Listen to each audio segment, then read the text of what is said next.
We used to have a plant here before this sad-ass plant.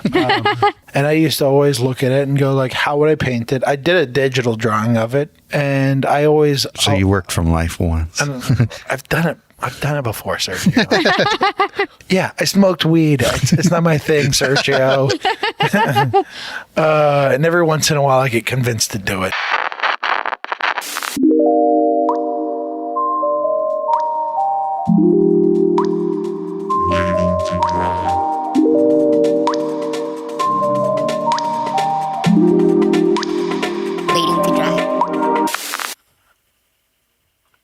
Awkward silence is an interesting thing. Welcome to Waiting to Dry Minisodes. Pew, pew, pew.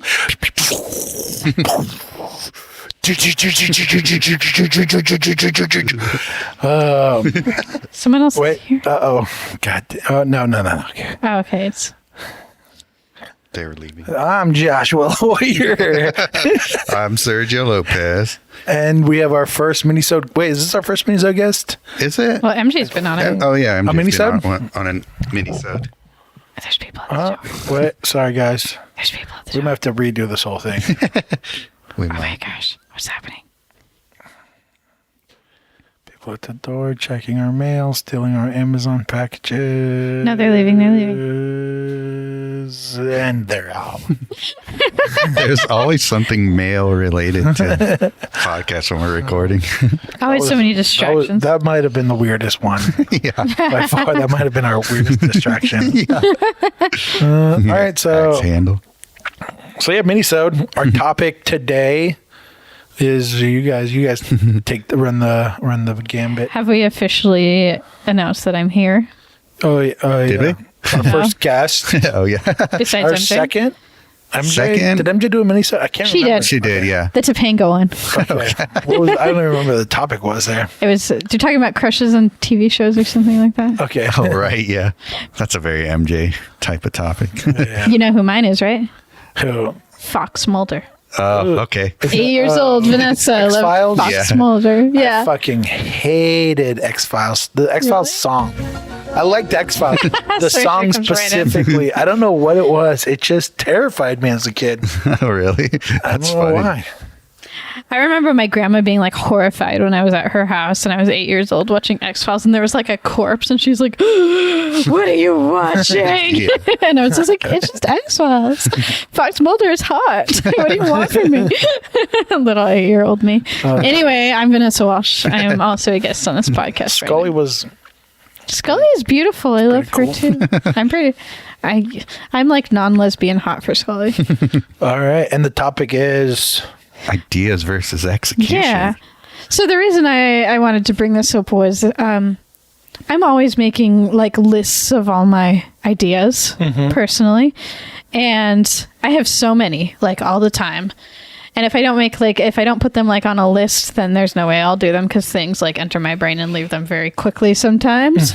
But when I make these lists, they don't ever get like checked off like a normal list. Like things will get added, things will get like put in front and not even added because I'm so excited about them at the moment, Right. like art wise. And a lot of things kind of go into that sort of thing, like what kind of opportunities are happening to execute the ideas, or what kind of like official type gallery sort of things are happening to like make me like force me to do certain ideas over other ones. So I just wanted to touch on that a little bit about how does an idea come to execution for you, and how do you like decide what ideas are executed?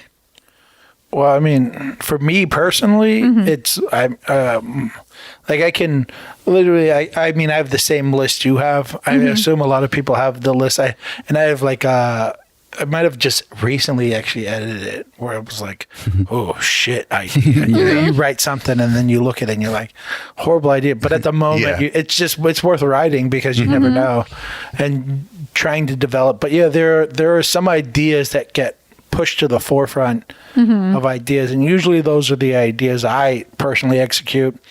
I throw every idea at the wall, and then the ones that seem to like immediately excite me, and then that excitement has some sort of like longevity. That's when I start trying to develop how to execute correctly. And execute correctly, I mean, obviously that's subjective, which people like to talk about.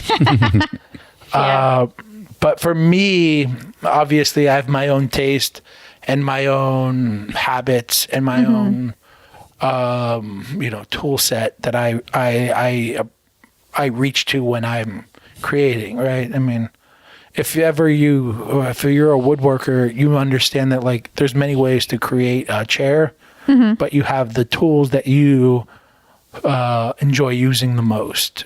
And so technique in art, being an artist, is that like those are my tool sets, right? It's the like brush strokiness, like we talked about in the previous episode, being something that is a tool or an effect rather than the purpose. In my opinion, people can argue or whatever, but this is what I think. And so, yeah, I mean, can I just read some ideas maybe potentially? Okay. Okay, so here's maybe a bad idea. And then it says person under huge hand, like a giant god, that person is stabbing into a finger. So that's like That sounds cool, actually. I kind of like the idea too. Yeah. That's like an idea that probably won't ever be made, but like in my mind at the time, I could think like, oh, it would be cool to have like a hand and then someone underneath it stabbing it, and you're seeing that, and then and then the rest fills. But it's that like, and so let's see, I can maybe try to find something that I'm probably sure I'm gonna make, so maybe you guys can see. Okay, so this idea was actually kind of recent, but I'm pretty sure I'm going to make it. And it's for an idea for a show in New York called Object Still, I think is the name of my work, the body of work. And it's based on the idea of like the objects in motion. So then Object Still, and I just like the name of it because Object Still is like, it's like a 2-for-1. It's like object standing still or object not in motion. But then it's all it's like a bad joke of like, I'm an object still. But it's the calm before is kind of the working title. So I have like a working title usually, right? So it's the calm before, and this title will play in my head during the painting and trying to figure out if there's a better version of that. And then it says a figure, beautiful, quiet, doing something with her hands, body inside profile, head turned slightly towards camera, eyes connecting with camera, which I don't usually do. I don't usually have them connect with camera. Yeah, that's and true. then a murmuration of something, which like the murmuration is like the pile of birds, right? Right. So it's like a murmuration of something, birds, dogs, something running directly towards her from the back.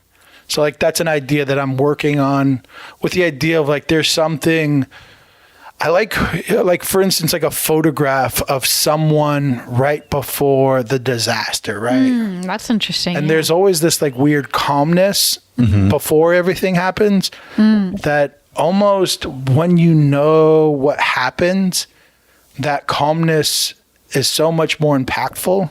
So I'm trying to capture that right now. So it's the idea of, okay, so first I have this idea of the calm or the object still, right? So I'm trying to think of objects not moving and how to create narrative around that. So right now, all I'm doing is trying to pinpoint patterns or recognize something interesting in that environment that I think I can build on. So then I have the calm before the storm with the idea of like a human being, doing something right before chaos. And then that implies so much afterwards, right? And then trying to figure out how to capture that. So for me, it's like the idea is object still, calm before.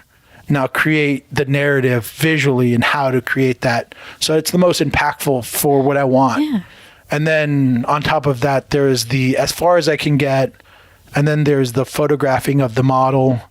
So that I can, and that's its own headache because it's like I need her to understand what I'm trying to do and then be able to deliver that. So finding someone that can actually do what I need them to do so that I can continue this painting. Right. And then from there, it is execute and then figure out how to improvise while painting is always a whole nother gambit. Yeah, that's really interesting to me. I've been really into these videos lately called Videos Ending in Chaos on YouTube. Oh, yeah.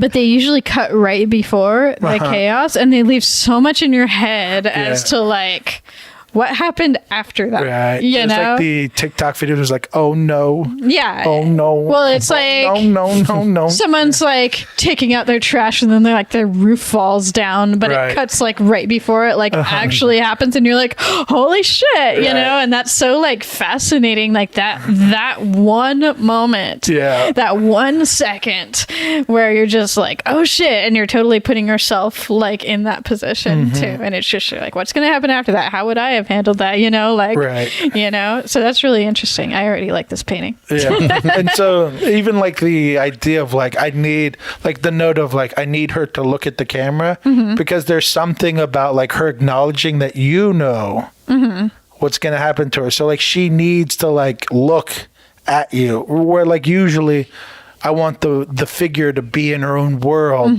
This one specifically, it's like I need her to look at the camera because I need the viewer to be like almost wanting to help her, almost wanting to be like run or whatever. Like I want that urge for the viewer. So it's trying to figure out how to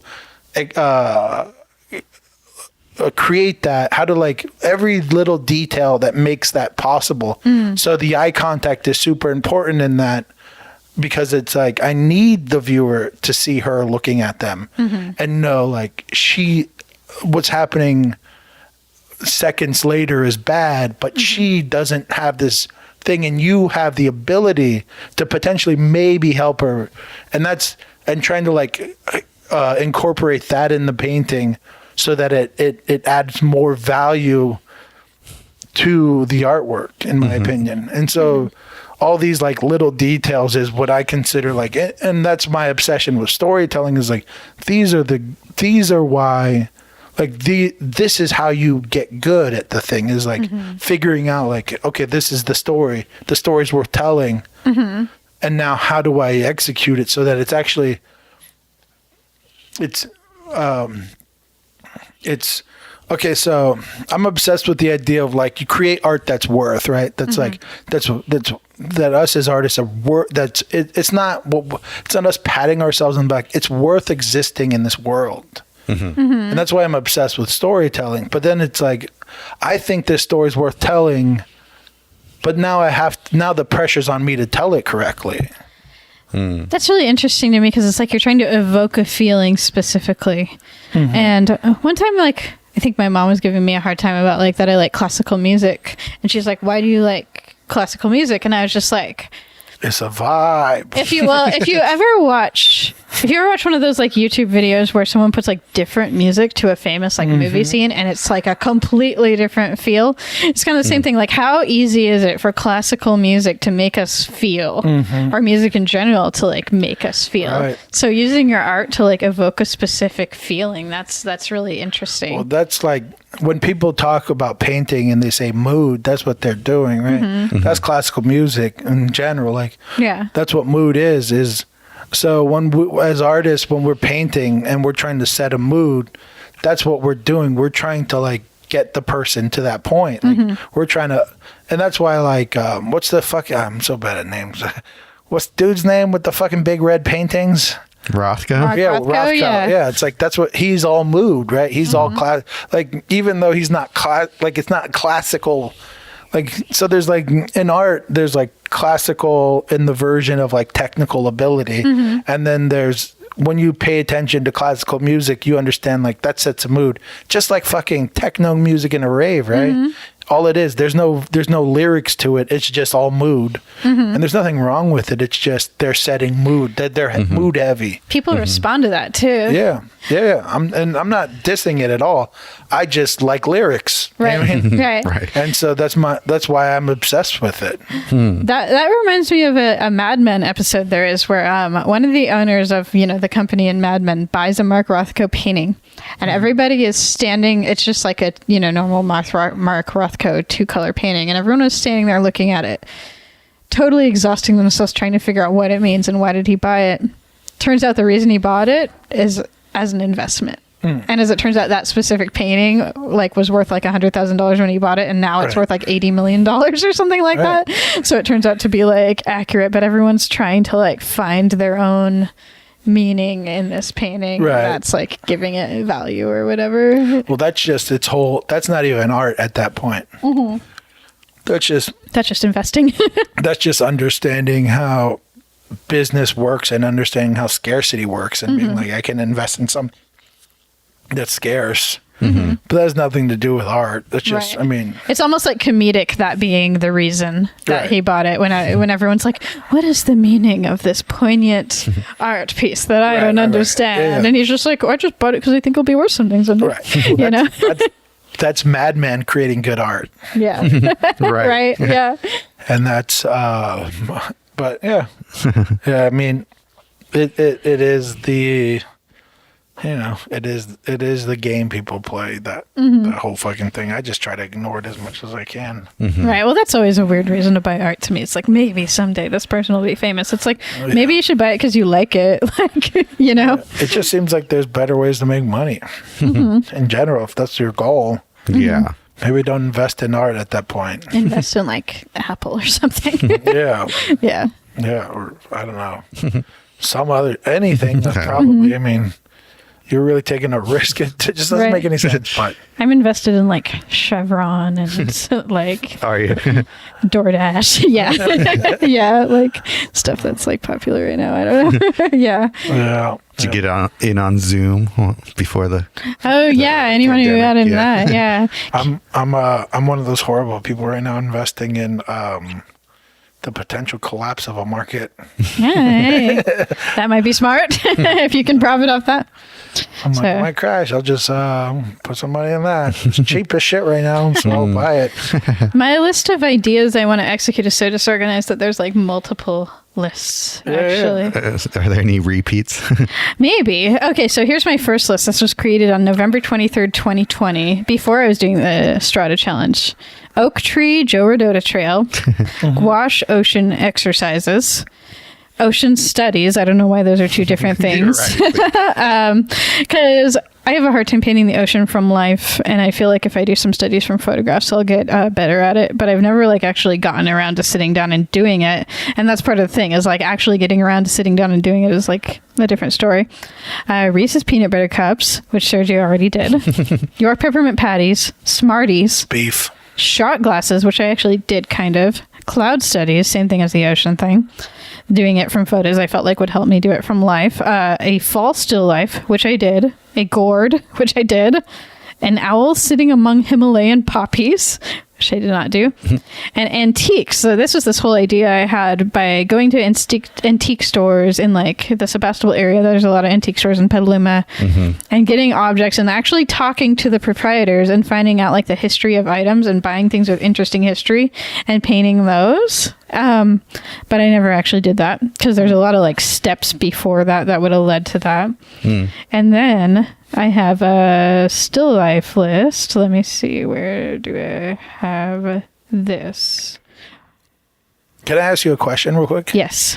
When you're writing this list, what is the reason why something for instance, what's your intention, I guess, is the best. My intention is to not lose the ideas. No, I mean, what's the for instance, if I go if I pick one of those, I guess so there's so when you're creating a painting, right, there's always going to be the aesthetics of the thing, right? And so especially in still life, aesthetic is such a huge part of it, right? Is creating something that you think is interesting to look at and is beautiful in whatever way that may be defined. I said earlier that authenticity is like this other thing. Is there, like, outside of that, right? Outside of maybe those three categories, is there anything else that qualifies something? Yes. So I have been turned a little bit of a corner recently in my painting where, so I have a lot of things that I've like tried to do in my life that once it gets hard, I stop. And painting is not one of those things. And I kind of don't take that for granted that I actually want to learn to paint.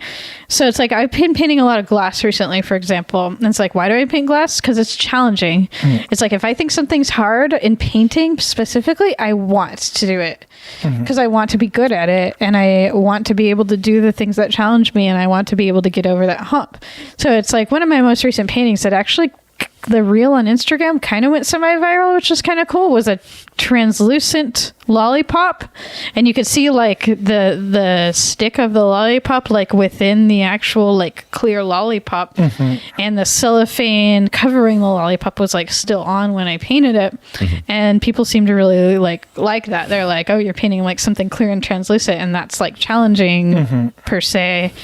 And people like that. And it's just like, I love painting and I want to be better at painting. So I want to go over those humps. Like if I think something's hard, if I try and paint something and I have a hard time, I want to do it more and I don't want it to be hard anymore. I think what I mean, I think, is there any intention built into the painting, I guess?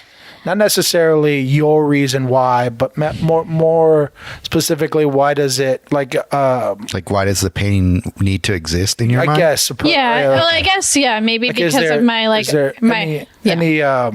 is there intention built in? Like, for instance, even with like Sergio still lifes, right? I feel like, I don't know if it's true, but I feel like there's like the one of the benefits or one of the good things about what Sergio's painting is that it feels like there's something comedic happening. Comedic, a little bit. And I think, and that's the intention built into the painting, right? And a little bit, yeah. And if you're not if you've met Sergio a handful of times, you might not realize that he's actually a funny person. But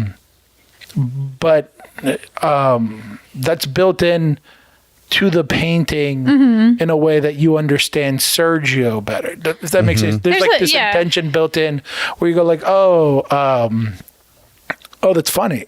Like, you know what I mean? Yeah, I find that with Sergio's still life paintings and like the descriptions he puts to them when he like posts them and stuff, there's a lot of like, it's there, it looks cool, I painted it, you know? And that's kind of similar for me, but there's another aspect to it of like, this is me learning to paint, you know? And that's just kind of like the stage I'm in my art career. It's just like, will this help me in my journey? Yes. Does it look cool? Yes. Okay, there we are. Let's do this. Right, you know, like I was telling you earlier, I bought a bunch of bug specimens to paint from life. And the reason I did that is because bugs have some of the coolest colors in nature to me. You know, some of the coolest like iridescent duochrome shit going on there. And like, I thought that would be fun and cool to paint. And I thought like using my visual interpretation of like, for example, shininess. We were talking to Tony Giraldi Brown the other day about this, about how like I have TGB.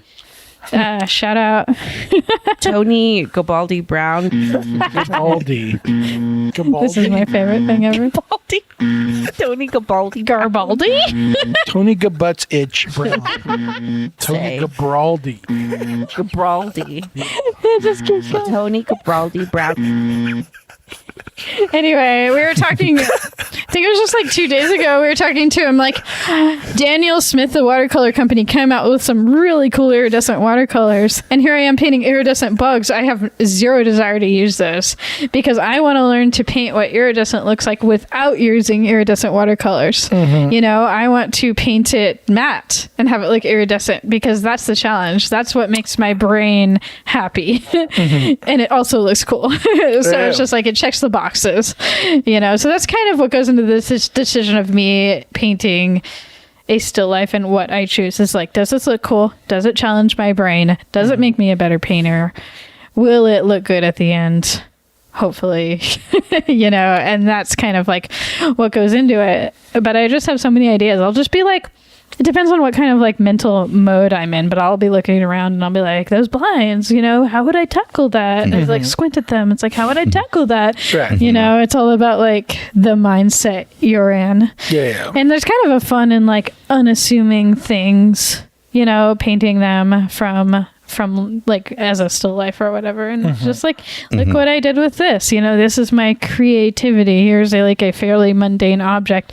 I put it in this lighting, I put it in this setting, and I painted it, and it was a challenge to me, and this is how it's interesting. And I'll usually include that when I post it, be like, this was a challenge because of this. I wanted to paint this because of this. And that's pretty much what goes into that kind of thing.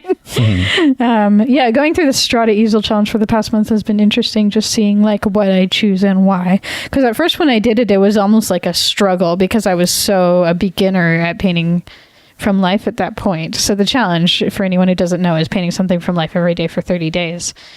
And everything was a struggle, like every single thing I painted. And now it's just like, it's kind of fun choosing what you want to paint and what you want to put out there. When like you feel confidence makes a big difference into how fun it is to you and how interesting it is. Like if I feel like I'm struggling the entire time and then I put something out there and I'm like, I barely managed to squeak this by, then it's not quite as fun. But it's just like, I tackled this and I thought it would be cool and I thought it would be fun and here's what I came out with. Here you go. And it's like, I feel like people tend to like that a lot more. It was like my confidence in painting it definitely reflects in the end as to like what comes out.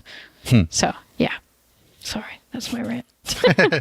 I've been drinking too much. But yeah, I mean, did you have something that you wanted to add, Sergio? I'm sorry. Oh, as far as like the whole topic goes. You look like you were about to chime in. Oh, really? Oh, I He's don't been know. That was a observing this mistake. entire process. Almost Bad every read. single painting. Yeah, actually. What's your take, Sergio? Come on. I used to like, I think when I first started to like generate ideas and like list them somewhere, my approach to it was a lot more like Josh's, where I have like more of a, like I have to like explain to myself why I'm like writing the idea down almost. And then it kind of morphs according to like what I'm doing at the time. Like for example, when I was doing the Fetish of Form stuff, I had a big list of painting title ideas. That's all I would write down were just like possible painting titles. And that was the fun part for me because I didn't necessarily need the painting to match the title at all. It was more just like a little exercise in like adding a little bit of like, creative writing to it. Did any of those actually end up being the titles? Yeah. Okay, because I feel like some of the titles are very like looking at, because she's looking at you, like. Yeah, like there were certain things where I intentionally like use like sentence fragments of things, things like that. It was more just like, because that was a very experimental series for me, so I was experimenting with all parts of the creation part of it. So I was like, oh, what if I start with a title and just like find a mood to go with it, and then like lately it's been more like list building, kind of like what you're doing, and just writing down things like, oh, that could be cool to paint, because it's just very simple. So like since I'm doing these really simple still lifes right now, the ideas just end up being simple as a result of it. So I just write down just like, oh, it's more just like a reminder for me. Right. That's kind of More what it is, so a than- reminder so my ideas don't like leave my mind. I found my other list. Do you guys want me to read it? Sure. It's something interesting. Okay. Arching branches, which is something in my yard. Arching branches 2, which is a different like angle of it. A seashell, which is a conch shell. Ivy, which is ivy climbing up a tree in my yard. Plant on my deck. Succulents in my yard. An earring. You know, I make jewelry, so I really want to paint some of the jewelry I make. And an apple, which I've done twice already, a fruit bowl, which is such an art school thing. So I feel like I want to try it. Because I'm so like a black background. Maybe it'll sell better. Maybe it'll end up in a show if I do a black background. And a box of chocolates, which you already painted, which I'm going to do differently from you. So I'm just like, trying to let these things not leave my mind when I think of them, because it's like there's so many things that I want to paint, and I don't want to like lose them when I think of them, even though like later down the line maybe I won't give a shit, but at the time I think of them it sounds great, and it sounds like fascinating and interesting to me. And I've got to be inspired by what I paint. Like, we were talking about commissions before we started recording, and how I'll get a huge, like, multi-$100 commission, and then I'll spend, like, months doing it, and by the end of it, I'm just, like, dead inside. And I just, like, don't give a shit about it. Even if it's something that, like, comes out kind of cool in the end, it's just, like, not what I want to work on at the time, and I just don't care. And it's just, like, I want to avoid doing that. I want to do things that inspire me and interest me and challenge me. And all that. And it's like I want to keep that stuff fresh in my mind, so I don't ever like get bored or get disinterested. And I like to think sometimes that's like, oh, it's just like a regular job, and if I get a commission it should be even more fulfilling than my regular job because I'm getting paid for it, and it's also art that I like to do. But when it's something really exhaustive like that, it won't interest me anymore. So I have to keep myself inspired, because in the end, this isn't something I do for money. This is something I do because I like it. And if I make money, that's awesome. But at the same time, like, I have to care. You know what I mean? So, yeah. I mean, that's the problem with commissions in general. Like, if the topic is that we're tackling ideas and how we go about that, right? The problem with commissions is there are a lot of times shit ideas. So that's why we hate them. Right.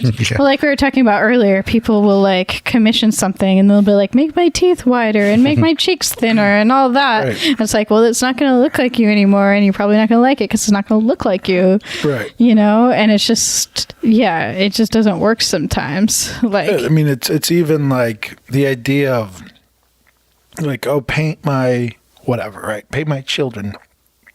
Or there is, like, for instance, I'm not a still life painter, right? But like, say if I look at we used to have a plant here before this sad ass plant. And I used to always look at it and go like, how would I paint it? I did a digital drawing of it, but it was like, how would I paint it? And I always... So you worked from life once. I've done it. I've done it before, sir. It's not my... I smoked weed. It's not my thing, Sergio. And every once in a while I get convinced to do it. But yeah, but it's a thing of like, let's say if I'm a still life painter, right? And someone's like, paint my whatever the fuck. It's the idea of like, you don't understand, like, even to me, like this, like if I paint this plant, right, I understand that it looks like it's dying. Like there's something appealing to it, right? Like this plant to your right is like, it's very much leaning one way, which is interesting. So like understanding those little details about still life is what makes you good at it. So when someone's like, paint my, I don't know, whatever the fuck it is, you're like, you don't understand what's aesthetically pleasing. You just want your kid painted or your whatever painted. And so that's always the issue, is because even though they're like, well, you paint people, you're like, yeah, I paint people that are interesting. I don't paint this fucking thing. People that go along with like your idea of what you want to do with your painting. Right. Yeah, I actually got a commission over a year ago, for me to draw them a baseball player in colored pencil. And then COVID hit, and this person's particular career happens to be like a stage manager. So they haven't been able to pay for it. And I was just like, well, I don't give a fuck about this anyway, So I just completely stopped working on it because I just didn't care. Did you take a deposit? I did not. Take a deposit, people. I know. Actually, I started a deposit policy after that, where it's like 50% deposit for all commissions. But this is well before that. But anyway, I still have it in our studio, like sitting behind my table, like taped to a board. Someday I might finish it, but yeah, the lady couldn't pay for it. So I told her, I'm like, you know what? I'm putting this on hold. You can't pay for it, and I don't care about it. So I'm just not going to do it anymore. I'm going to work on other things. You know? Yeah. Yeah. It's just like painting this or drawing this particular person. It's much better than what I do, which is I have like 3 commissions that are just money in there that I'm like, I really got to do them, but I want to do this instead. Right. Yeah. Yeah. Well, that kind of comes into like what we're talking about, how things will move to the top of the list because you're suddenly inspired, you know, and that's just how like it works, you know. Yeah, it's just like I have my long ass list, but then I see this other thing that's completely not even involved on the any list at all, and I'm like, I'm doing this now in front of everything, you know, and that's shit. I got a commission that's literally like paint whatever you want. I'm like, I don't want to. yeah, right. I don't want to paint. I don't want to paint. Well, the problem with that, when it comes to commission, is like all of my ideas are like at this moment are like bodies of work. Okay. So it's like, paint. So you have to come up with a one-off that Paint what you're you want, okay you're with. like, Just exactly. Right. Yeah. You're like, I don't fucking have a one-off idea that I'm excited about. Right. So that's like this whole, and not only that, but it's like a dual. It's a collector of mine who wanted to do like hire me and MJ to do a diptych, both of us, and I'm like, oh, interesting. A what? I don't know, like a two. Oh, like a triptych, but it's okay. Yeah. I was thinking dick. Yeah, like a diptych. I literally told him, "Do you want to do a dip?" He understands my humor, so I just wrote "dip dick," and then I said like an eggplant. Yeah. And then he was like, Dip "What's-" your dick in something. He was like, "What's that?" I'm like, "Google and then it." paint with it. And I was like, "Google it, but like this."